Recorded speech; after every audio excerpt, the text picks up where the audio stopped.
حبيب الله، حبيب كل قلب مؤمن، صلى الله وسلم عليك وعلى آلك ورضي عن أصحابك وأتباعك بإحسان إلى يوم الدين. لكم التحية، سلام الله عليكم ورحمته وبركاته، وأهلا بكم.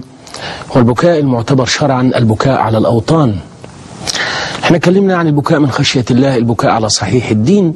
أول لقاء كان الجمعة اللي فاتت في البكاء على الأوطان، وهو من البكاء المعتبر شرعا. يعني لو بكيت على الأوطان عند ربنا بكاءك صحيح، ودموعك لها تمن ولها موقع من الدين، يعني ما انتش بره الدين، وليك ثوابك، بشرط ان توصلك الفكرة ألا تزرف عينك الدمع على شيء لا سيما على وطنك، وأنت قادر على أن تسعفه بجيبك. لن يكون بكاؤك علي بكاء معتبرا عندي، فضلا عن أن يكون عند الله، وأنت تسح عينك الدمع وتمطر وفي جيبك قرش أنا محتاجه. ده بكاء الذين لا يعلمون، بلغة العلماء قوي بكاء الكذابين.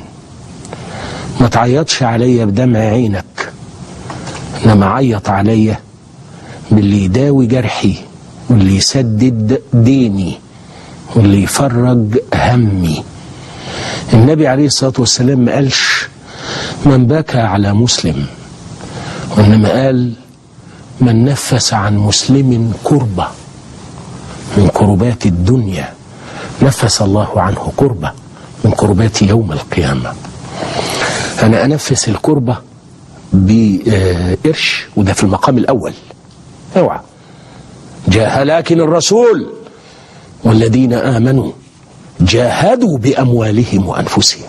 ده البكاء اللي يبني في البلد طوبة، اللي يرفع من شارع من شوارعها أذى عن الطريق، اللي يتولى قيادة وهو لها أهل ولها كفء، ويستطيع أن يجلب لساحته الخير. ده اللي لازم نبكي عليه، واللي لازم نوليه، واللي لازم نشجعه. حضراتكم احنا عندنا مجموعة حلقات عن البكاء عن الأوطان، وهو من البكاء المعتبر شرعا كما قلت لحضراتكم، يعني ليس من بكاء الوجدانيات ولا بكاء الكذابين، وإنما هو بكاء دليله أن النبي سيدنا صلى الله عليه وسلم بكى على مكة يوم خرج منها، ويوم وصفها أصيل الغفاري تركتها وقد ابيضت أباطحها وأثمر إسخرها وأورق سلمها، يعني النباتات نورت. فبكى عليه الصلاة والسلام وقال له خلي القلوب تستقر، القلوب هتطير لما تشوف جمال الوطن وهي محرومة منه. وربنا سبحانه وتعالى قال لسيدنا رسول الله صلى الله عليه وسلم إنا فتحنا لك فتحا مبينا، كان فتح مكة، وقال له قد نرى تقلب وجهك في السماء فلنولينك قبلة ترضاها، اللي هي بلده، اللي هي مكة. في آية القصص إن الذي فرض عليك القرآن لرادك إلى معاد. حديث القرآن عن الأوطان من فقه الأوطان اللي أنا الحمد لله كتبته، واللي جاءتني البشرى لأنه قريبا سوف يطبع. لما أتأكد هقول لحضراتكم. وبالمناسبة فيما يخص فقه الأوطان والدعوة إليه، أنا عندي خبر مش هقوله، مش هجيب سيرته، ولا هقول حاجة عنه إلا الأسبوع الجاي إن شاء الله. وهقول لكم ليه الأسبوع اللي فات أنا ما قلتوش. ليه؟ لأني شايفه درس من الدروس العملية في هذا العلم، والدرس لما يكون عملي بيبقى أوقع. لا أزكي نفسي ولا أدعي، ولكن أنا عندي خبر ما أقولوش إلا الجمعة الجاية إن شاء الله، اللي هيكون انتهى، فهقول لكم على نهايته. محمد من السعودية وبعدين نكمل على عيني. أسماء من اسكندرية بعد محمد على عيني. حاضر، اتفضل يا أستاذ محمد. السلام عليكم. وعليكم السلام ورحمة الله وبركاته. لحضرتك يا شيخنا يا رب. ربنا يسترك حبيبي، اتفضل. ربنا يا رب يبارك فيك ويديك الصحه والعافيه يا رب. امين جميعا. بكلم حضرتك من السعوديه وانت شرف لينا كلنا والله بس. ربنا يشرف مقداركم يا رب. انا اخدت رقم حضرتك يا فندم بعد اذن حضرتك يعني الحلقه بعد الحلقه عشان في موضوع شخصي عايز حضرتك فيه. حاضر على عيني. ربنا يخليك جدا. أؤمر يا محمد. حاضر اتفضل معانا يا فندم ودعوات حضرتك. متشكر. ربنا يصلح الحال يا رب للأمة كلها. أسماء من اسكندرية، اتفضلي يا أسماء. السلام عليكم. وعليكم السلام ورحمة الله وبركاته. ازيك يا دكتور؟ ازي حضرتك؟ ربنا فيك يا رب. ربنا يسترك يا أسماء. الله يخليك. أؤمري يا أسماء. انا كنت كلمت حضرتك ان انا عندي ظروف ان انا اهلي كرشوني من البيت وانا محجبه. أيوه. وقاعده لوحدي بقالي 20 سنه. حاضر. وبعدين مش عارفه اقعد لوحدي عشان يعني ايه، في مشاكل، كل ما اروح البيت الاقي في مشاكل في مشاكل في مشاكل. أيوه. مش عايزيني اقعد لوحدي. أيوه. فدلوقتي بنت لي واحده ست عطتني شقه، هتديني يعني شقه بس ب 65,000. وانا مش عامله حسابي للكلام ده كله. يعني انت قاعده فين دلوقتي يا اسماء؟ انا قاعده في اوضه ايجار خاص. ايجار خاص. معاكي اولاد او حاجه او زوج او حاجه؟ انا انسه للاسف. انا انسه. واسف ليه؟ انسه من غير مشاكل ولا اجدع مدام بعلل ومشاكل. نحمد ربنا على اللي احنا فيه وان احنا لينا عينين بنشوف بيها. وربنا. عندك كام سنه؟ 50 سنة. عندك 50 سنة. ربنا إن شاء الله يسترك بحد ظروفه مناسبة ونفسه في واحدة عندها 50 و53 ومش عايز الصغيرة ويفتح لك ربنا الأبواب. أسماء أنت اتصلت بيها قبل الهوا؟ أيوه. وقلت لي جاتك نيلة؟ لا. حد تاني اللي قال لي؟ حد تاني قال لي. لا. أنا بشكرك يا أسماء وبرجولك الخير. ليه أنا بقول كده؟ لأني بعد ما شكرت أسماء، هي أسماء اللي كلمتني طبعا، وهقول لحضراتكم ليه. يعني أسماء كلمتني أنا عايزة أتصل، قلت لها اتصلي. قالت على موبايلك، قلت لها هقفله عشان احنا داخلين هوا. قالت طب أنا ما أعرفش الرقم، قلت لها هيكتبوه لي. كان قاعد جنبي كل فرقة البرنامج وسامعينها وتتكلم، لأن أنا ما بتكلمش في وداني، بتكلم في الهيدفون. فقلت لها إن شاء الله تتكلمي وتعرفي ولو يا أختي ما قدرتيش تدخلي على الهوا قولي للمخرج والمخرج هيبلغني في ودني وأنا أقول مشكلتك. قالت جاتك نيلة.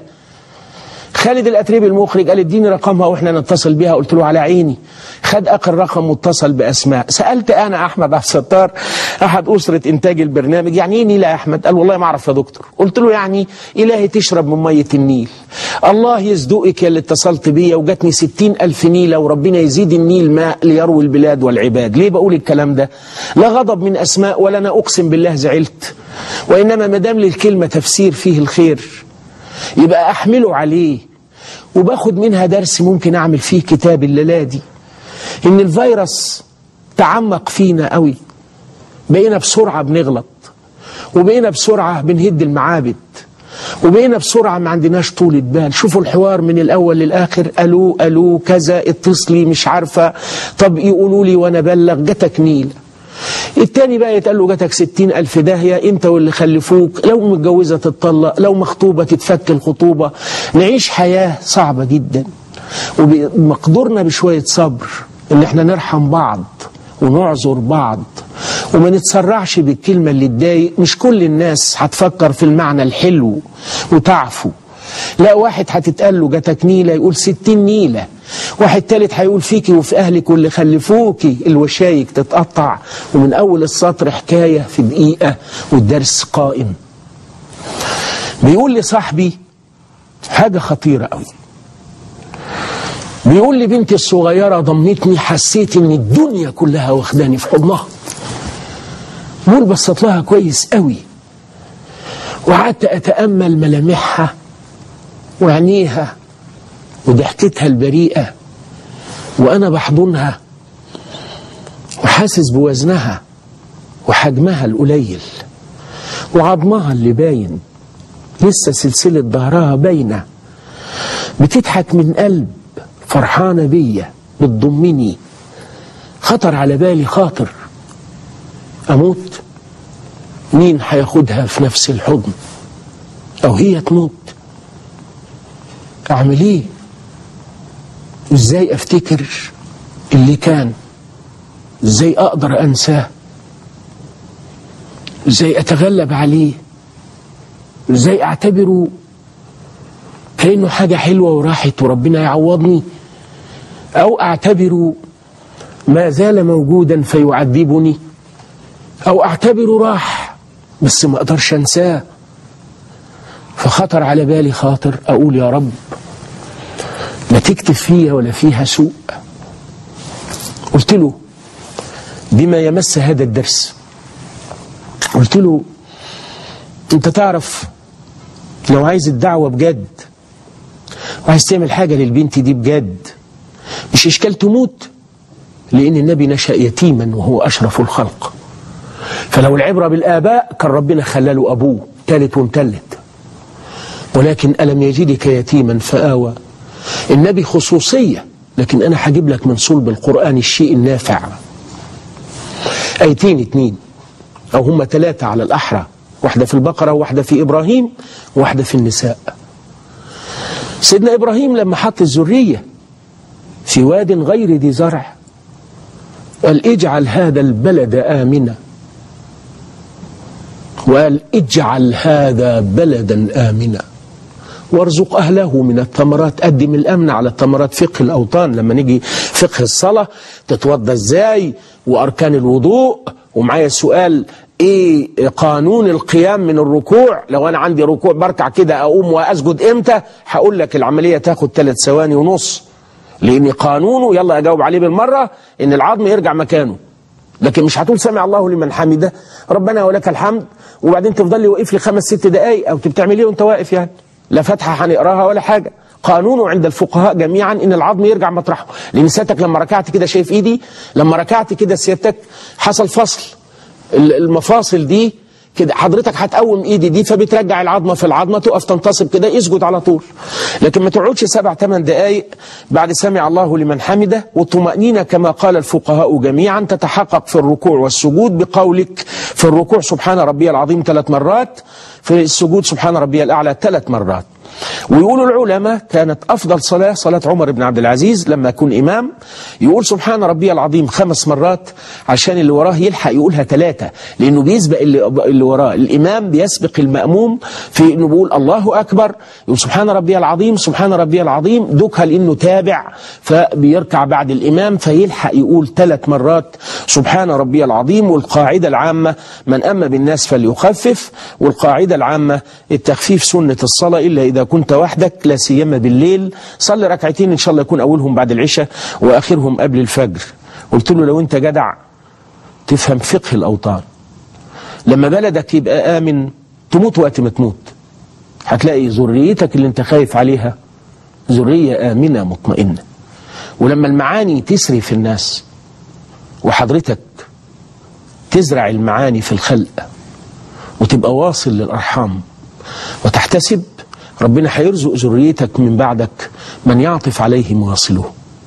أما بقى الآية اللي تشمل الأوطان وغير الأوطان فهي قول الله تعالى في سورة النساء وليخشى الذين لو تركوا من خلفهم ذرية ضعافا خافوا عليهم فليتقوا الله وليقولوا قولا سديدا. ومن تقوى الله أن تكون مواطنا صالحا. أنا هقرأ لكم بمناسبة كلمة صالحا دي كلمة بدل ما اقعد بقى كل شوية أعرفكم بكتاب مخطوط وبإيدي وتعالوا اطبعوه وإن شاء الله هيطبع قريب. أنا كتابه بقى مطبوع رحمة الله بين الرجاء واليأس لمبروك عطية، الحمد لله في الشارع بطلات أبيض، وأنا ما بعملوش دعاية ولكن بفتح معاكم اللي معايا الكتاب صفحة 164.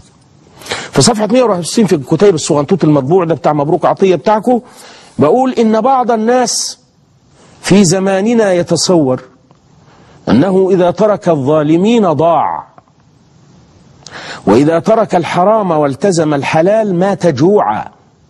صار الناس يقولون ذلك جهارا، يقولون إن الذي يتمسك بالدين على حد تعبيرهم كما أنزل ضاع، وهذا وهم وباطل. فالله يقول ومن يتق الله يجعل له مخرجا ويرزقه من حيث لا يحتسب. اللي عايز البلد تولع وضعيف الدين والإيمان يجري وراه عشان يولعها أكتر عشان قرشين هيروحوا القرشين وهيحصد هو الخراب وبنته الضعيفة هتحصد الخراب من بعده. عشان أنا أحمد ربنا أني ما نسيتش قلت له هقول لك على حاجة كمان من دواليب العلم. إذا كنت خايف على ابنك أو على بنتك من إنك تموت أو هو يموت، الخوف الأعظم عليه إذا كانه حبيبك ما تدخلش جوفه تعريفة من حرام، ساعتها تضمن إن اللي تأكله له مطرح ما يسري هيمري. ده كل جسد نبت من سحت فالنار أولى به. أرجوك ما تربيش حبايبك لجهنم، ولادك حبايبك ما تسمنهمش لنار جهنم.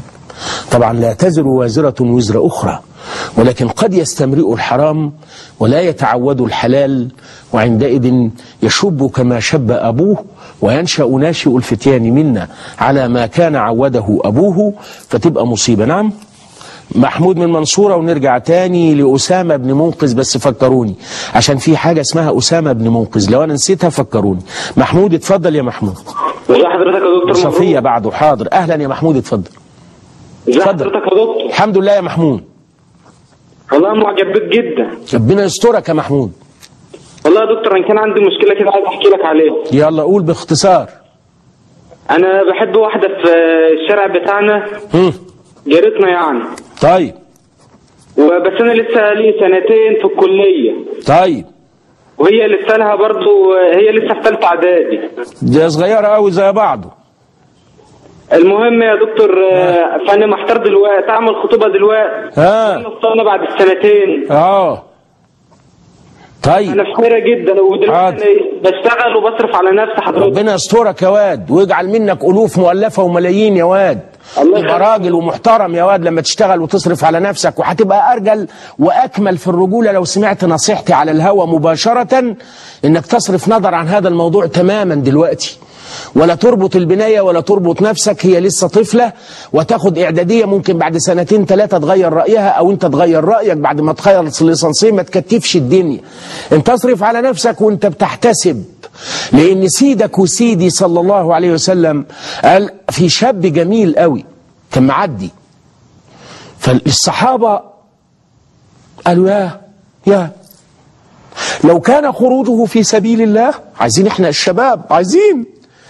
فالنبي عليه الصلاة والسلام قال لهم ايه في سبيل الله؟ يعني لازم يروح يكون بيحارب في بني قريظة ولا قريش؟ لو خرج على والدين فقيرين فهو في سبيل الله، لو خرج على أرملة ينفق عليها فهو في سبيل الله. شوف، لو خرج على نفسه يعفها عن سؤال الناس فهو في سبيل الله. فما أوسع سبيل الله، خليك في سبيل الله، لا إعدادية ولا غير إعدادية. اطرد هذا الهوى الآن، لأن النبي ما قالش اللي يحب، قال من استطاع منكم الباءة. والباءة يعني القدرة على فتح بيت. تخطب النهاردة بدل ما تصرف على نفسك هتجيب هدايا وكلاكيع ومشاكل. احنا ممكن نخطب ناس النهاردة يغيروا كلام أكرههم بعد نص ساعة، لكن قالوا وقلنا مش هننفع في دراستنا. لا، خليني من سلك طريقا يبتغي فيه علما سهل الله له به طريقا إلى الجنة، وأصرف النظر تماما، ولا أعد بشيء ولا ألتزم بشيء. لا تكلف إلا نفسك في تعليمك، وبعد ما تخلص تكون نضجت البنت شوية ولا اختيارها، وإن شاء الله ربنا يهيئ لك الخير يا محمود. صفية، أرجوك يا صفية وكل اللي بيتصل بينا يركز عشان عايز أخد أكبر عدد والله. اتفضلي يا صفية، اتفضلي يا فندم. لو سمحت والله أنا عندي حلم. قولي. أنا مرة حلمت إن أنا وأمي رحنا بلد غير بلدنا يعني، بس معدية يعني لازم نعدي في البحر. أيوه. فمعايا بنت أختي كانت مولودة لها حوالي 20 يوم، فأنا شايلاها كده وكان معايا جوزها، فإحنا ماشيين زي كده وسيبنا الطريق كله.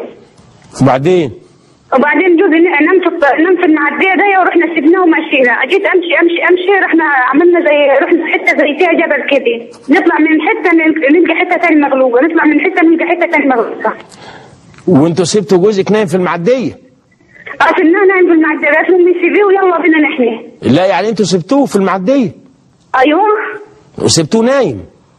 سيبناه نايم، وأنا كل ما أطلع من حتة أحس إنه في جبل تاني مقفول. أمال إيه؟ مش سبتيه نايم؟ ما انت سبتيه نايم في المعدية، هان عليك تسيبيه نايم. لو خدتيه معاكي كان باين لك السكة شكلها ايه والطريق. مش عارفه بصراحه، انا من ساعتها وانا مخي لازم مخك يضرب يقلب ابدا، ما فيهوش حاجه، الكلام ده كله من هلاوس الشياطين اقسم بالله العلي العظيم. لكن ان كانت له دلاله، سيدنا عليه الصلاه والسلام قال من راى خيرا فالله يبشره ومن راى شرا فالشيطان يخوفه. لكن اللي تسيب جوزها نايم في المعديه 100% بتسيبه نايم برضه على السرير وتروح لامها من غير ما تستاذنه. لو انت معايا على التليفون رد عليا. انا معاك. كبري الراجل شويه بس عشان ربنا يهديكي، بس ده اللي انا انصحك بيه. ربنا يكرمك، اهلا بيكي. وارجع انا لسه فاكر اسامه ابن منقذ. مين اسامه ابن منقذ؟ اسامه ابن منقذ امير معروف جدا شامي، كان في مصر، وهو يا ولدها في مصر العزيزه امنا جاله الخبر. ايه الخبر اللي جالك يا صاحب السمو يا امير الامراء يا اسامه يا ابن منقذ؟ ان حصل زلزال خد البيت والغيط والبلد وامه وابوه واخواته ومراته وولاده، راحوا في سابع ارض وليس لهم اثر ولا واحد فيهم على قيد الحياة. أكيد خبر صعب جدا. شوفوا الفروق بين الناس، كل ما الواحد يقرأ كل ما الواحد يتعمق يحس إنه صغير قوي، وإنه مهما كان صابر ومهما كان متحمل في غيره أقوى وأعظم. تخيلوا ضيف عندنا في مصر في القاهرة والخبر يجي بإن الدنيا راحت بين عشيات وضحاها. ده شأن الدنيا على فكرة، يعني هو تتوقع. ولذلك ربنا في آخر سورة لقمان يا أيها الناس اتقوا ربكم واخشوا يوما لا يجزي والد عن ولده ولا مولود هو جاز عن والده شيئا إن وعد الله حق فلا تغرنكم الحياة الدنيا. خليها تبقى في إيدك كلها وتوقع إنها تزول في أي لحظة، ما تجيلكش مفاجأة ولا شلل ولا يا قلبي. توقع ده، خد بالأسباب والله خير حافظة. راحت، المهم ما تبقاش انت السبب، سبتش الخزنة مفتوحة. الله يكرمها الست أمينة درويش اللي أغاثتنا في مدينة، الله يجزاها الخير بحق النبي، وكل من على شاكلتها واللي كلفوا مشوار ان هم يجوني ويسألوا واللي سابوا تليفوناتهم. يا رب يبارك في الأمة، الخير فيه وفي أمتي ليوم القيامة. وبالمناسبة انتهز هذه الفرصة ان انا اصلح خطأ شنيع. واحد من المثقفين سمع قول الله تعالى كنتم خير أمة أخرجت للناس، فعمل كده. قلت له إيه ده؟ قال كنتم. قلت له يا مصيبتي السودة، هعمل إيه أنا في تخصصي ده؟ يا حبيبي كنتم وتكونون وسوف تكونون، مش كنتم كده. يا دي المصيبة الزرقاء يا ولاد، أنتم مش عارفين حاجة يا نهار اسود. كنتم دي مش في الماضي، كنتم خير أمة يعني أنتم خير أمة. وإلا حبيبي لما تسمع قول الله وكان الله غفورا رحيما وكان الله عفوا قديرا وكان الله سميعا، بربنا كان في الماضي ودلوقتي ما بيسمعش وبكرة مش هيسمع. يا دي المصيبة السوداء. كان دون غيرها من 13 فعل أصبح وأضحى وصار وأمسى وضل وبات وما فتئ وما برح ومن فك وليس وما دام بشرط أن تسبقها ماء المصدرية الظرفية دون أخواتها جميعا تأتي لعموم الأزمنة.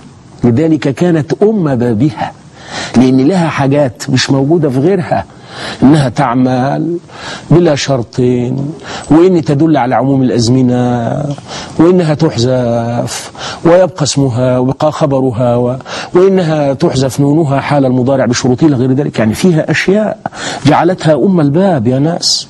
كنتم خير أمة مش معناها كده يا واد، يا واد اللي هتودينا في داهية يا واد. كنتم في الماضي وأنتم الآن خير أمة وسوف تكونون ليوم القيامة خير أمة.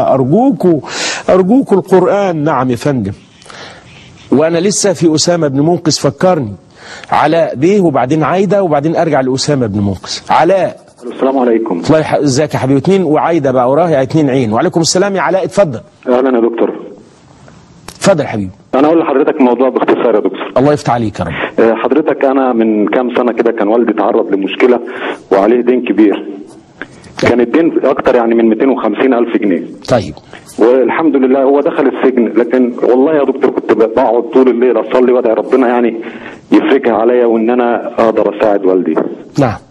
وكنت موظف، فربنا يعني اكرمني بسفر للخارج، واستطعت يعني عن طريق بعض الناس الطيبين رحنا لصاحب الدين ويقسط لي الدين، وفعلا بدات اسدد الدين. ربنا يسعدك. وسديت منه فوق اكتر من 150,000. حلو. الحمد لله يعني. وبعدين من 3 سنين انهوا عملي في الخارج ورجعت، وقعدت 3 سنين بدون عمل. فطبعا صاحب الدين بدأ يشتكيني، فبدأت اخد من بعض المعارف واسدده. المهم الحمد لله دلوقتي ربنا اكرمني بعمل كويس في مصر وبراتب كويس، لكن برضه محتاج اسدد الدين. حتى لو انا برضه انا ممكن ادفع 1000 جنيه في الشهر، بس حد يساعدني اسدد باقي حوالي. ده كلام كويس. هتسيب رقمك يا علاء؟ أيوه. بس عايز اسالك سؤال. ايوه. بابا لما مات وهو مديون ما سابش؟ لا ما ماتش حضرتك. بابا موجود. طبعا معلش انا سمعت غلط. معلش ربنا يديله الصحة دلوقتي. طيب وبابا ما عندوش اي ثروات او اي ممتلكات؟ ما عندناش اي حاجه خالص. يبقى حضرتك بتسيب يعني تليفونك. انا عايز اقول لكم على حاجه. انا الحالات الصعبه جدا على عينينا وعلى راسنا هيسيبوا رقمها، واللي عايز يتصل ياخد الرقم ويسال ويرحم برضه ضعفي، لاني ما اقدرش اسع كل الناس. وانا موضوع الفلوس ما بين همزه وصل، ما بين واقول اعلن، يعني اقول الاعلان وحضرتك تليفونك يبقى عند الكنترول، واللي عايز يتصل برضه يتصل بالكنترول. خليني في نشيل مع بعضينا الدنيا، ويسال ويتحرى ويحط القرش موضعه، وبرضه ياخد عليك وصولات كل شهر تسدد له 1000 جنيه وهو يديها لك لغيرك. مدرستي اللي انا ادعو اليها دايما. عايده، اتفضلي يا عايده. راحت عايده؟ ايوه السلام عليكم. اهلا ست عايده، اتفضلي يا فندم. السلام عليكم. وعليكم السلام ورحمه الله وبركاته. السلام عليكم يا فندم. وعليكم السلام. ايوه اتفضلي. ازاي صحتك؟ نحمد ربنا يا عايده، اتفضلي. ربنا يبارك في حضرتك يا دكتور. فيك يا فندم، اتفضلي. الله يخليك. كنت عايزه اسال حضرتك سؤال. زوجي كان اشترى باع حته ارض وحط فلوسها في بنك مصر الاجتماعي انه جنب البيت يعني لحد ما يطلع رخصه ويبني. وبعدين يعني جه لقى فيه مبلغ فوائد او ارباح. فمش عارفه حلال ولا حرام. حلال، كلمه واحده. يعني ياخد طبعا ياخدها وياخد ارباحها وربنا يبارك له فيها، ومفيش داعي للتفاصيل عشان ما عندناش وقت نضيع نص الحلقه كل مره في البنوك. اللي يحط فلوسه في بنك ويجيب فوائد، الفوائد حلال. بس فاصل اعلاني ونرجع مع اسامه ابن منقذ وعمل ايه وايه علاقه ده، فانتظرونا. حلو، اهلا بحضراتكم. حلو بكتاب رحمه الله بين الرجاء واليأس. انا كاتب فيه 45 وصف اللي ربنا هيرحمهم من القرآن الكريم. يا ريت كل واحد يلاقي نفسه في ال 45 دول، يا ريت اكون انا منهم. مين اللي هيرحمهم ربنا؟ 45 صفه. ما نسيتش يا محمد من المنيا رسالتك، بلغوني في الاربيس. محمد اتصل بيقول لك ما تنساش الرساله. محمد متضايق جدا من مراته، ومراته بتهجره وتخرج من اذنه. ارجوك يا مرات محمد ومرات محمود ومرات جورج ويا اي زوجه في الدنيا، اسمعي كلام جوزك واطيعيه وما تحرمهوش. معايا خالد من الامارات وبعدين نبوي من المنوفيه. اتفضل خالد بيه. الو السلام عليكم. وعليكم السلام يا حبيبي، اهلا وسهلا. دكتور حضرتك عندي مشكله كده بسيطه عايز اتفضل يا خالد. اتفضل يا خالد. دكتور انا زوجتي مقيمه في شقتي بمصر. ايوه. وبعدين راحت زياره عند والدتها، فافترضت ان هي بس عند والدتها، فاقسمت عليها قسم 100 طلاق ما تعتبيها تاني، وانا كان في نيتي تهديد يعني. قلت ايه يا فندم؟ قلت ايه؟ قلت لها 100 طلاق ما تعتبيها تاني. ما سمعتش الا كلمه طلاق. معلش يا خالد تاني عشان خاطري. يمين طلاق؟ لا قلت لها 100 طلاق. 100 طلاق مش اشكال. 100 طلاق حلو قوي. 100 طلاق ايه بقى؟ 100 طلاق ما تعتبيها تاني. اللهم لك الحمد انك قلت كده. اتصلت على لجنه الفتوى في القاهره. الو. اتفضل. قالوا لك ايه؟ قالوا لي مفيش مشكله، لكن اتصلت على لجنه الفتوى هنا في الامارات قالوا لي انا بشكرك وبشكر لجنه الفتوى في القاهره. يا سلام لما بلاقي العلم الصحيح في اي مكان. والله لو غير صحيح ما كنتش هشتم، بس ما كنتش هقول اشكرها. 100 طلاق ما تعتبيها يعني والله ما انت معتباها. هتطعم 10 مساكين او تصوم 3 ايام. انما لو قلت لها لو رحت عندهم تبقى طالق، لو راحت هتبقى طالق. إنما أجمل حاجة إنك جبت ما النافية. ما النافية دي بتكون في جواب القسم، فليس طلاقك طلاقا معلقا على شرط، وإنما هو أحلف ب100 طلاق ما انت ريحة، زي 100 والله العظيم يمين قسم هنطعم 10 مساكين أو نصوم 3 أيام وكأن شيئا لم يكن. بس فيش داعي للتضارب بين السادة العلماء في مثل هذه المسألة، لأنها إن شاء الله هينا. أخذ مين؟ نبوي من المنوفية. ازيك يا نبوي؟ السلام عليكم. وعليكم السلام. منين من المنوفية يا نبوي؟ من شبين الكوم سعادتك. نفسها المدينة العاصمة بتاعتنا؟ نفس العاصمة سعادتك. أهلا بيك وسهلا. هي كلها بتحييك يا ابن المنوفية. طبعا ده أنا سعيد بيها. اتفضل يا نبوي. ربنا يخليك. سعادتك أنا عندي مشكلة صغيرة، أنا بيني وبين حد مشكلة مادية. طيب. اللي بيني وبين المشكلة ده بيصلي ويصوم ويقرأ قرآن وحج بيت ربنا وفوق سعادتك ما تتصور، فما كانش في حل بينه وبينه. لما وصلنا المحكمة قال لا توجيه اليمين الحاسمة في المحكمة، فسعادتك صيغة اليمين الحاسمة في القانون بتقول أحلف بالله، فهو تطرق إنه يجي يحلف كذبا. فسعادتك بس مطلوب من سعادتك خدمة الصيغة الصح اللي ربنا حاسب عليها إيه، وإيه جزاء اللي حلف اليمين الغموس ده عنده ربنا إيه. لا حبيبي، أولا إحنا ما نتهمش الراجل ظلما وعدوانا، لأنك أنت خصم ويقضي بينكم القاضي وأنا لست قاضيا. وإذا كنت حضرتك شايل منه عشان خاطر قرشين فهتتهمه في دينه، فده برضو أمر ليس ببينة لأن ما عنديش بينة. لكن أقدر أجاوب على سؤال حضرتك لكل الناس مش لخصمك اللي في المنوفية أو الشرقية أو الصعيد.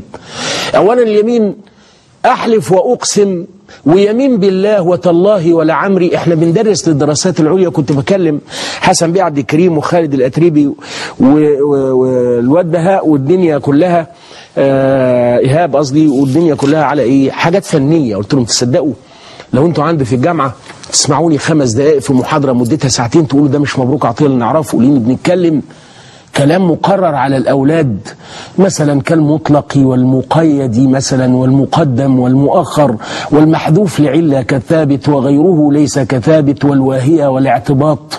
يا خبر أبيض، حاجات توجع قوي. مصطلحات زي الخرم وزي الخزم وزي القبض وزي الوقص، تقول إيه يا أخواتي ده مش الراجل اللي كلنا بنفهمه وبنحبه. مهنة يا جدعان، صنعة انت ما تستحملهاش. انا نظرت لها عمري، وسر يمكن من اسرار نجاحي لو كنت ناجحا اني بحول الحاجات الفظيعه دي للغه يفهمها كل الناس بفضل رب العالمين. احنا بندرس القسم، عندنا حاجه اسمها اللام الموطئه للقسم.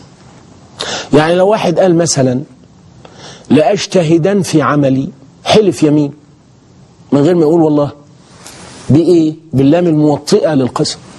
طيب لو واحد قال والله قسم، طب لو واحد قال بالله قسم، طب لو واحد قال تالله قسم، لأن هم 6.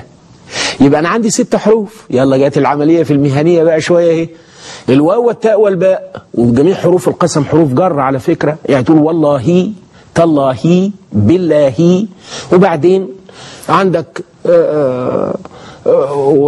تجيب بقى أيمن الله وتجيب من الله وتجيب مو الله، ادي 6. وتقول لعمري ادي صريح في القسم، وتجيب ما يشعر بالقسم كقولك في ذمتي، اي في ذمتي مشعر بالقسم. لكن لما تيجي تقول لعمري واقسم الله لعمرك، يبقى ده اسمه صريح في القسم. حلو جدا. يبقى من كان حالفا فليحلف بالله. كيف يحلف بالله؟ يقول والله وبالله وتالله وأيمن الله ومن الله ومن الله بالواو. يا يقول لعمري، يا يقول أحلف، يا يقول أقسم، يا يحلف بالمصحف على ما رآه الإمام الشافعي: من حلف بكلام الله فكأنما حلف بالله. غموس يعني هيغمس صاحبها في جهنم بسببها. لماذا سميت غموسة؟ لأنها تغمس صاحبها، أي تكون سببا في أن يغمس في جهنم. واختلف الفقهاء فيها هل لها كفارة كاليمين المستقبلية؟ يعني إيه المستقبلية؟ يعني واحد لو قال والله ما داخل بيت أخويا، يحنس إذا دخل بيت أخوه، طب يعمل إيه؟ يكفر عن يمينه. ما موقع هذا من الدين؟ الدين يقول كده: كان صلى الله عليه وسلم إذا حلف على شيء ورأى غيره خيرا منه كفر عن يمينه وفعل الذي هو خير. يبقى أنا ما أعملش زي ربنا ما قال بالظبط: ولا تجعلوا الله عرضة لأيمانكم. في ناس في الأمة الإسلامية يقول لك أنا حالف. ما تعمليش كده يا حبيبي، الله يخليك يا أخويا، أنت جاهل، ما أنتش مش حالف ولا حاجة. أنت حالف كفر عن يمينك ويلا، ما تقوليش أنا حالف. تعالى أكل البامية، أنا حالف ما أدوقها. ليه يا أخويا؟ وحتى في سورة التحريم يا أيها النبي لم تحرم ما أحل الله لك تبتغي مرضاة أزواجك والله غفور رحيم قد فرض الله لكم تحلة أيمانكم. يعني ربنا حللك بأنه ألف كفارته إطعام 10 مساكين في سورة المائدة. طيب يبقى إذن أكفر عن يميني حلو أوي. لازم كفارة اليمين. والله ما أنا رايح عايز أروح، والله ما أنا جاي لا عايز أجي، والله ما أنا متكلم عايز أتكلم. يبقى أكفر عن اليمين وأعمل. الفقهاء نصين، يكفر الأول ويعمل ولا يعمل الأول ويكفر، ما فيش مشكلة، ده زي الفل وده زي الفلين. طب حلو قوي. الطريق الغموس بقى اللي هي ايه الغموس؟ والله العظيم ما عليا له ولا تعريفة وانا عليا له 125 قرش، يبقى انا كذاب. والله العظيم ابويا كان وزير، وانا ابويا عطيه ابو زيد الله يرحمه ما كانش وزير، كان اعلى من وزير لانه علم مبروك عطيه وصبر عليا الله رحمة الله وامي موتى المسلمين. حلو، يبقى ابويا ما كانش وزير، لكن انا خدتني العزه بالمنجهه وقعدت اقول ابويا لما خد الوزاره في عهد محمد علي، والناس طبعا مش فاهمه التاريخ، ضحكونا العلماء في الكتب مش على المصاطب، فيقولوا ايه مصعب بن عمير بعد صلح الحديبيه، فواحد بقى واحد شوف قاعدين 40 واحد اللي عمل كده. تقول مين يا؟ قال له مصعب بن عمير. قال له ماله؟ قال له قال للنبي في صلح الحديبية، قال له أو قد بعث. أو قد بعث يعني إيه؟ يعني مصعب بن عمير مات في أحد، وأحد كانت سنة 3 هجرية، صلح الحديبية بعدها ب3 سنين، يبقى أمن الموت. ازاي يقول للنبي في صلح الحديبية؟ لكن كتير من الناس لو قلت مصعب بن عمير في القادسية ولا واخد باله، ما يعرفش مات سنة كام. اسمه المنهج التاريخي في أساليب البحث العلمي، في حاجة اسمها المنهج التاريخي زي المنهج الوصفي التحليلي مش عارف ايه، في حاجة كده مش عايز اصدعكم اسمها المنهج التاريخي. فأنا ممكن أقول أبويا كان وزير في عهد محمد علي، ولا واحد يخلي باله محمد علي ده مات بقى لكم سنة وأنا عمري كام سنة وأبويا مش ممكن يعيش إلى آخره يعني. فأنا عايز أقول لحضراتكم إن إحنا يعني إيه لو واحد قال كده فاسمها يمين غموس. هل يكفر عنها؟ ده رأي الإمام الشافعي وأنا إليه أميل، عشان الناس تخلي بالها إن اليمين ما هي السهل. بعض العلماء قالوا ما فيش كفارة عن الغموس غير إنه يستغفر ويتوب. معنا مين يا حبيبي؟ اتفضل. مروة ومحمد، 2 ميم و2 عين، إيه الحكاية؟ حلوة الدنيا. اتفضلوا 2 من القاهرة. مروة. أيوة السلام عليكم. اتفضلي ستي. وعليكم السلام، أهلا بيكي. بقول لحضرتك أنا عايزة أسألك في مشكلة ضرورية جدا. خير يا رب. أنا أختي متجوزة في بلد عربي وعندها 4 أولاد، وبعدين اكتشفت بعد سنين الجواز إن جوزها إن هو يعني والعياذ بالله زاني. إنه إيه؟ زاني. اسمعك إن هو والعياذ بالله زاني. طيب. ماشي. بس فهي اكتشفت الموضوع ده من قريب، فهي دلوقتي طبعا حياتها متلخبطه.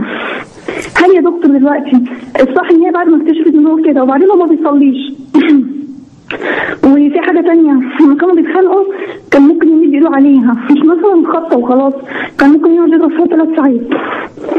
تمام. دلوقتي يا دكتور السؤال ايه؟ هل هي دلوقتي تكمل معاه ولا ان هي تنفصل عنه؟ ماشي. تاني حاجة لو قعدت معاه العلاقة اللي بينهم يعني تمنع نفسها عنه ولا صح ايه؟ متجوزاه بقى لها كام سنة؟ متجوزاه بقى لها كام سنة؟ بتاع 8 سنين وعندها 4 أولاد. 8 سنين وعندها 4 أولاد. بنت حاجة في مصر كده واشترت ورعرعت؟ يعني ودلوقتي بقى عايزه تطلع فيه القطط الفاصة عشان تيجي تسيبه وتقعد في مصر. القطط الفاصة هي اتأكدت يا دكتور. بس معلش انا بسأل، معلش خديني مكان الطرف الثاني، وخديني راجل موضوعي، وخديني واحد عايش مع المجتمع وعارفه. هي اكتشفت انه زاني يعني كان مخبي عليها كل السنين دي لما اتجوزها. اولا ما ينفعش نقول الكلام ده لا على الهوا ولا على الميه ولا بيننا وبين بعض، لان دي تودينا النار. لا تثبت جريمة الزنا يا بنتي إلا بالإقرار. أكمل كلامي. الأول هقول لك شكرا خلاص. معاشرتها معاه يا بنتي، تعاشره وتحسن إليه، ومراته على كتاب الله وسنة رسوله. لو فيه البدع و60,000 بدع مفيش جواز مع إيقاف التنفيذ، ولا تزر وازرة وزر أخرى، هو ربنا هيحاسبه يا أختي. ما تدخلش النار يا أختي. مفيش شرط الصلاح للزوج عشان تعيش معاه. هي كرهاه تخلعه يا أختي وتديله اللي خدته منه، مش كرهاه تدعي له بالصلاح وتعينه عليه. لكن تمتنع عنه لا، ما تمتنعش. ما عندناش زواج مع إيقاف التنفيذ، ما عندناش الكلام ده. وبعدين تكتشف. يعني ايه تكتشف؟ بقول لحضراتكم لا تثبت هذه الجريمة اولا الا عند القضاء. فيش ناس تتكلم فيها دي نودي بعضنا في داهية، نروح في داهية. إن الذين يحبون أن تشيع الفاحشة في الذين آمنوا لهم عذاب أليم في الدنيا والآخرة.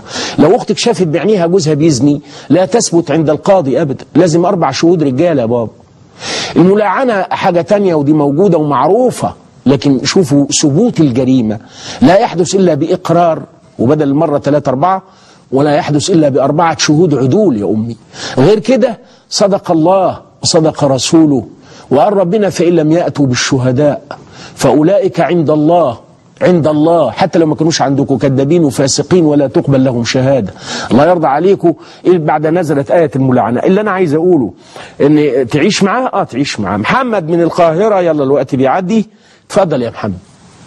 السلام عليكم. وعليكم السلام حبيبي ورحمة الله وبركاته. دكتور مبروك، من يحبك في الله والله. حبك الله يا محمد، ربنا يسترك. دكتور أستاذني بس والله، يعني كان ربنا رزقني بمولود وكنت أريد أن أعمل عقيقة للمولود. يلا. أوكي، فلو حبيت أعمل العقيقة في عيد الأضحى بنيتين، فهل يجوز الجمع بين النيتين، نية النحر ونية العقيقة؟ طب هتبعت لي منها ضلع من الكتف ولا حاجة؟ الأضحية كلها ليك يا دكتور والله. حتى لو بعت لي نصها هقول لك لا يجوز. لا يجوز. العقيقة عقيقة والأضحية أضحية. يا حبيبي أهلا بيك. أسامة ابن منقذ، الظاهر إن شاء الله ربنا رايد إن أنا ما خلص الحلقة إلا لما أقول عنه. هو أسامة ابن منقذ الأمير المبتلى في دياره وأهله. عمل إيه الراجل؟ شوفوا الكوارث بتولد إيه عند ناس، وشوفوها بتولد كفر عند آخرين والعياذ بالله. أسامة ابن منقذ، وأنا عندي طبعا الكتاب بتاعه في بيتي بعتز بيه طول عمري، هو صاحبي، اسمه المنازل والديار. شفتوا فقه الأوطان؟ الراجل قعد كان أديب وشاعر. هقول لكم حضراتكم هو مرجع قد كده بالظبط، أكتر من 800 وشوية صفحة. جمع كل ما ورد من المنازل والديار والبيوت والبلاقع والأماكن في القرآن والحديث والشعر والأمثال. ادى للأمة العربية ثروة اسمها المنازل والديار. يا سلام على الكتاب ده لما يبقى الواحد يعني كده أقراه، زي ما قال البارودي: إباء جمح بي وغرام سال على قلبي. لما أحس بشيء من الوحشة أتفيأ ظلال الراحة في مثل هذا الكتاب. الكتب فيها دواء، وإحنا ما زلنا بخير إذا قرأنا، والشر على بابنا إن أهملنا القراءة. لازم الناس تقرأ عشان تتعلم طولة البال. لازم الولد يقرأ عشان يبقى أستاذ. الكمبيوتر مش هيخليه أستاذ. عينه اللي هتروح بسبب المشاهدة الفارغة هتروح، مش هيبقى أستاذ. مش هيبقى أستاذ إلا لما يعمل بكلام ربنا. اقرأ، لازم يقرأ ويصبر ويعيد ويزيد ويراجع، واللي حواليه يعينوه على القراءة، ونأكله ونكسيه عشان يجمع. أسامة بن منقذ عمل منازل والديار. شوفوا بقى، أنا هقول لكم قصة من كتاب المنازل والديار لأسامة بن منقذ. القصة بتقول، دي طبعا ضربة قاضية لكل واحد فينا الحقيقة، معلش خليني أدي التنبيه ده، بإني واحد من العرب التجار كان مسافر مع أولاد له رجالة ياكلوا الزلط، شباب وأقوياء، ورايحين الشام يتاجروا ويرجعوا من الشام على البلد اللي هي ناحية البصرة. طريق طويل ورمل وجمال وبتاع. فالراجل مرض في يثرب قبل ما تبقى اسمها المدينة المنورة، قبل الهجرة. فالحمد لله ان هو مرض في مدينة، وندور على الحكمة، جابوا الحكمة ما فيش فايدة، يدوا له الدواء يا حبة عيني عليه، يتململ يقع من الناحية التانية، ربنا ما يكتب علينا بهدلة، يشفي مرضانا، يرحم موتانا، يسدد دين مديننا يا رب، يكرم بلدنا آمين. ففاء دكاترة مش نافعين أبدا، كانوا يسموها الحكمة. قصة على الشمال في المنازل والديار بعد صفحة 400 بس مش فاكر بالظبط. فالراجل فاق، يعني ما بين الدكتور والدكتور كده لحظة فوقان 3 دقايق. فقال لأولاده سلامتك يا ابونا ويا يعني الغربة. قال يا اسمعوا اسمعوا. قالوا له خير بابا. قال لهم قرأت في العلم القديم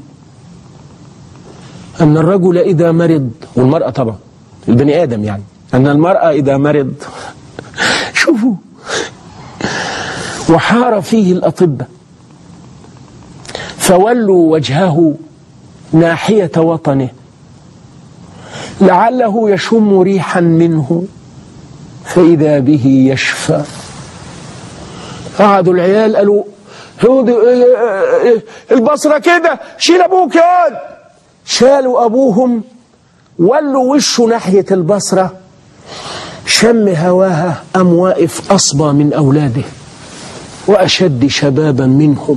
إيه الضربة القاضية بقى اللي نبهت عليها؟ مين فينا ممكن يشم ريحة بلده فيتهاود؟ الفيروس اللي فينا لازم نقتله، اللي خلانا ما نشمش. وانا عندي دليل من الشم اللي هو شم ريحة الأحبة، مش الهروين، ريحة الأحبة خلى الأعمى فتح. ولما انفصلت العير قال أبوهم إني لأجد ريح يوسف لولا أن تفندون. قالوا تالله إنك لفي ضلالك القديم. فلما أن جاء البشير ألقاه على وجهه فارتد بصيرا. حديث ابن عباس في البخاري يقول في الحديث اللي كلنا حافظينه بتاع سيدنا إبراهيم لما زار سيدنا إسماعيل ووجد امرأة لا تفرح بالنعمة، كئيبة مش وش نعمة. قال لها ازيكوا؟ قالت له زي القطران. عاملين ايه؟ قالت له زفت، اعوذ بالله. قبل ما يمشي قال لها لما يجي جوزك قولي له زارنا شيخ كبير بيقول لها غير العتبة، فطلقها. الثانية قال لها استقامت عتبة بابك لما قالت له احنا في نعمة والحمد لله، وأثنت على الله. قال ابن عباس إنما عرف إسماعيل أن أباه زاره من رائحته، يعني سيدنا إبراهيم دخل وروح، لما جه إسماعيل شم ريحة أبوه في البيت فقال هل زارنا اليوم من أحد؟ الريحة دي اختفت مننا ليه؟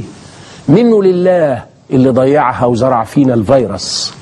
لازم نشم ريحة وطننا نتهاود، ولازم نشم ريحة حبايبنا نخف. لازم المعاني ترجع، وهنجاهد في الموعظة الحسنة لغاية لما نرجعها بإذنه وبحب الناس لينا وبما أوتينا من علم على هذا الطريق. ست نوال معانا. أهلا نوال. السلام عليكم. وعليكم السلام يا فندم. ازي حضرتك يا دكتور؟ ربنا يسترك. لو سمحت يا دكتور، أنا جاي لي عريس ألماني وعايز يأسلم عشان يتجوزني، وفرق ما بينه وما بينه 18 سنة، فأنا في حيرة مش عارفة أصلي صلاة استخارة. لا مفيش استخارة هنا خالص. استخارة قبل كتب الكتاب بساعة إلا ربع. الله يرضى عليكم بقى، افهموا الدين بقى عشان خاطر ما نعكش. استخارة ايه يا بابا؟ انت لا تعرفي حاجة ولا درستي. مفيش حاجة اسمها استخارة إلا بعد الدراسة. مفيش حد من اللطشة يعمل استخارة أبدا، ولكن على علم. ربنا قال في سورة الدخان مش على استخارة. اللي يختار على علم. الأول نعلم وبعدين أدبا مع الله نقول الله أكبر ركعتين في غير الفريضة ونقول له يا رب وفق أو ما توفقش. الخير موجود قرب، خير مش موجود بعد. أدبا مع الله. استغفر اللي صليها، استغفر الله العظيم يا رب. لا يا حبيبتي الأول ادريسي، وما فيش حد هيسلم عشانك يا أختي.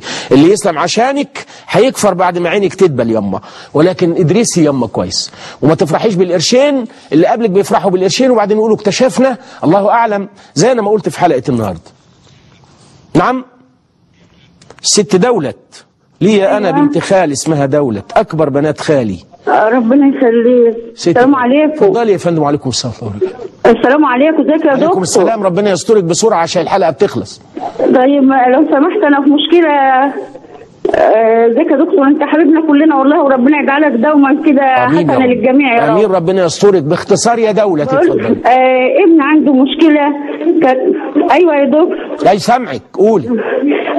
فكان اتقدم، انا يعني عرضت عليه واحده وما كنتش عارفاها، فما كانش راضي يروح. ضغطت عليه لما راح، فقلت لها في حد في حياتك؟ قالت لي لا. ففوجئ بعد كده ان فيه واحد في حاجاتها بعد ما جبت الدبله والخاتم وكده، وخطيبها الثاني بيهدده ومش عارف فمش عارفه يا دكتور، محتاره اعمل ايه. صلى على النبي عليه الصلاه والسلام. قطعت، لكن هقول في دقيقة واحدة. ما دام ابنك ما خطبش على خطبة الأول فهو في طريق صحيح. يعني ما دام الواد دوكها مشي وخد حاجته وافترقوا. في ناس أنا خطبتك وحصل اللي حصل، ما تتجوزيش من بعدي، أنا هخرب بيتك عشان ربنا يوديه النار. في المثل العربي القديم مثل مع الفارق بيقول: حمار نزلت عنه لا يعنيك من ركبه. طورها يا راجل وقول تاكسي. تاكسي نزلت منه بتدي السواق وتقول له شكرا. ركب بعد منك واحد دون مستواك لا يعنيك. ركب بعد منك واحد اعظم منك لا يعنيك. فانت تركت الموضوع، يبقى ما توقفش حالها ولا حال اللي هيجي لها. خلي ربنا ييسر لك امرك، ما انتش عايش لوحدك، ليك رب يا يفتح يا يمسك. ما تخليش ربنا يمسك عليك. روى مسلم في صحيحه قول النبي صلى الله عليه وسلم عن انس: إن الله يعذب من يعذب الناس. بس ابنك خليه صحي وخليه راجل، واللي يهدده واللي يعمله. احنا مش هنسيب كل واحد يهددنا. نسيب بنت كان حظها ان واحد خطبها وطلع مش مظبوط او حصل اي حاجه، انتهى. الخطبه وعد، الخطبه بكسر الخاء، الخطبه وعد بالجواز ما تحققش، او حصل جواز وانت طلقت توفي عده وتتجوز غيرك وممكن تتجوز اخوك. عمليه الدين رقي ونظافه واحكام، ما تزعلش. عجلنا الدنيا ودخلنا الذات في الدين. يبقى اخويا ويتجوز مطلقتي يبقى بيحبها، يبقى عدوي اصله كان باصص لها من الاول. احنا كده ما تربناش على الدين، نتربينا على الهوى. لكن سؤال الشرع: هل يجوز لمطلقة الانسان ان يتزوجها اخوه؟ نعم. اجابه قبول. طبعا. امال هيبقى جواز ازاي؟ هل دي تزعل الاخ الاولاني يخبط دماغه في الحيطه؟ ده شرع الله. طب واذا كان ده يرضي ربنا ليه ما يرضيش الاخ؟ ليه هي ما تتجوزش ابوه ابدا؟ وحلائل ابنائكم الذين من اصلابكم وان تجمعوا بين الاختين الا ما قد سلف. لكن هل يجوز انه يطلق مراته ويتجوز اختها في نفس القعده؟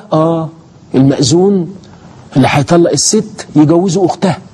لا اختي ويطلق اختي. لا، مستحيله الحياه بينهم، لكن مش مستحيله بينك وبينه. يجرى ايه في الدنيا؟ الدين ده يسر واسع. لكن افرض ان احنا مش عايزين، اصله مش لازم. في حاجه اسمها المباح. مش كل مباح لابد يحصل. لكن هل يجوز ولا لا يجوز؟ يجوز. افرض ان يجوز نموت نفسنا ونضيق اللي ربنا وسعه، طب ليه؟ افرض ان النفوس تعاف في الحكايه دي، وماله؟ هل الدين يؤاخذ؟ يؤاخذ لو كانت النفوس معلقه ببعض والمصالح هتترتب هنا وما تترتبش هناك. اللحمه حلال، هتوجع بطني بلاشها. هل معنى كده ان انا بقى احرم ما احل الله؟ لا، لكن ما تناسبنيش انا فانا ما حرمهاش. دليل ذلك ما روى البخاري وغيره انه قالت ام المؤمنين: قولوا للنبي صلى الله عليه وسلم. ايه اللي دخل على الصينيه ده؟ ضب يا رسول الله. فراح ماسك ايده بعد ما شمر وكان هياكل. قال الموجودون وفيهم خالد بن الوليد: أحرام هو؟ قال لا، نفسي فيها حاجة منه بتعفو. لم يكن بأرض قومي، لم يكن من مأكولي، لكن لا أحرمه. وفي عبارة صاحبي الله يرحمه ابن عبد البر، أول واحد شوف طنع، يمكن قبل منه حد قال وأنا ما أعرفش، لكن قال مش مظبوطة العبارة دي: لا أحل ولا أحرمه. يعني الأحاديث اللي ورد فيها لا أحل ولا أحرم ما تنفعش. يا حلال يا حرام. اللهم إني أسألك وأنت الرب الرحيم أن ترحم أمتنا من كل ضلال، وأن تحفظ مصرنا من كيد النساء والرجال، وأن تسعد أحوالنا في جميع الأحوال، اللهم إن الدنيا على زوال والبقاء لك وحدك، فاحفظنا ما حفظتها، واحفظ علينا قوام حياتنا وقوام ديننا، فاستر عوراتنا وآمن روعاتنا، واحفظنا في ذرياتنا، وهب لنا من أزواجنا وذرياتنا قرة أعين. اللهم لا تشمت بنا أعداءنا.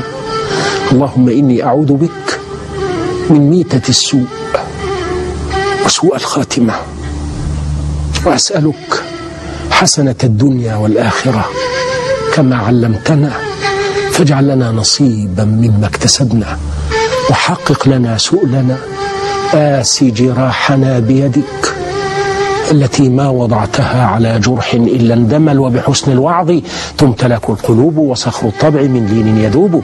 فقل للمسرفين ألا رجعتم فإن الله يقبل من يتوب، ورحمته لا أوسع من خيال ولو كثرت من العبد ذنوب. لكم التحية وحتى ألقاكم، سلام الله عليكم ورحمته وبركاته.